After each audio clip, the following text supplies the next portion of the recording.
বালিশের পাশে মোবাইল রেখে ঘুমালে 4 ধরনের রোগ আপনার হতে পারে।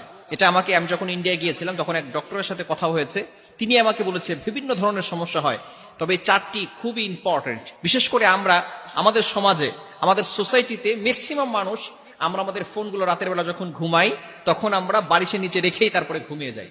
এরকম হয় কি হয় না?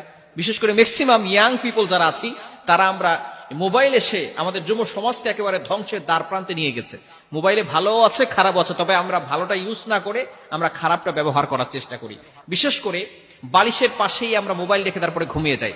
আবার কিছু কিছু মানুষের ঘরে এমন ভাবে সেটিং করা আছে, একেবারে ঘরের পাশে খাটের পাশেই তার চার্জারের জন্য ব্যবস্থা করা আছে, মোবাইল চার্জে দিয়ে সেখানেই বালিশের পাশে মোবাইল রেখে চার্জে দিয়ে সে সেখানে ঘুমিয়ে পড়তেছে, যার কারণে বিভিন্ন ধরনের রোগ হওয়ার সম্ভাবনা আছে।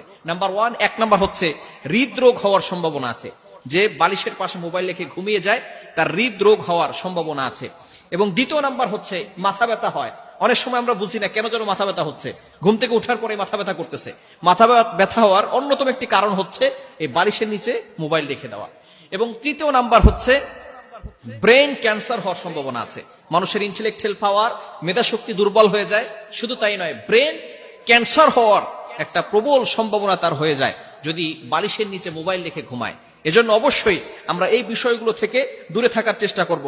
এবং 4 নাম্বার হচ্ছে হার্টের সমস্যা হওয়ার সম্ভাবনা আছে।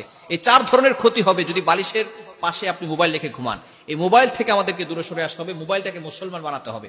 আমরা মোবাইলের ভিতরে শুধু অশ্লীল ভিডিও দেখি, যারা ফেসবুক ইউজ করি মোবাইলের ভিতরে শুধু বাজে ভিডিও, বাজে লিঙ্ক, এটা আমরা বন্ধুদের সাথে শেয়ার করে থাকি। খবরদার এটা করবেন না। একদিন আপনি থাকবেন না কিন্তু আপনার ফেসবুক ঠিকই থাকবে। ফেসবুকে আপনি যে মিথ্যা পোস্ট করেছিলেন সেটা ঠিকই থাকবে। একদিন আপনি থাকবেন না, আপনার ছবিগুলো থাকবে। আপনি যে অশ্লীল ভিডিও শেয়ার করেছেন সেটা থাকবে। আপনি গ্রুপে অশ্লীল ভিডিও দিয়েছেন সেটা ফেসবুকে থেকে যাবে। আপনি একদিন থাকবেন না।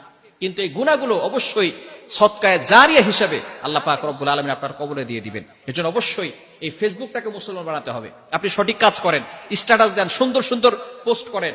আপনি ফেসবুকের মাধ্যমে আপনি ইসলাম প্রচার করতে পারেন। আপনি হাদিসের কিতাব পড়েন, বিভিন্ন ধরনের হাদিসের কিতাব আপনার বই ঘরের ভিতরে রাখেন, হাদিসের কিতাব পড়েন। আপনি সুন্দর সুন্দর হাদিস আপনি স্ট্যাটাস দেন। বিশেষ করে আপনার ফ্রেন্ড লিস্টে যারা থাকবে তারা সেখান থেকে হাদিস পড়ে, কোন একটা হাদিস তার হেদায়েতের কারণ হয়ে যেতে পারে। সে যদি ভালো হয়ে যায়, সে যত ভালো কাজ করবে তারপর থেকে আল্লাহ পাক রব্বুল আলামিন একটা সওয়াবের পার্সেন্টেজ আপনার আমলনামায় দিয়ে দিবে। এজন্য মোবাইলকে আমরা ধ্বংসের বস্তু না বানিয়ে সেখানে আমরা মোবাইলের মাধ্যমে, ইন্টারনেটের মাধ্যমে আমরা হালাল ভাবে ইসলামটাকে প্রচার করার চেষ্টা করব। হারাম কোনো কাজ না করে সঠিকভাবে দিনটাকে প্রচার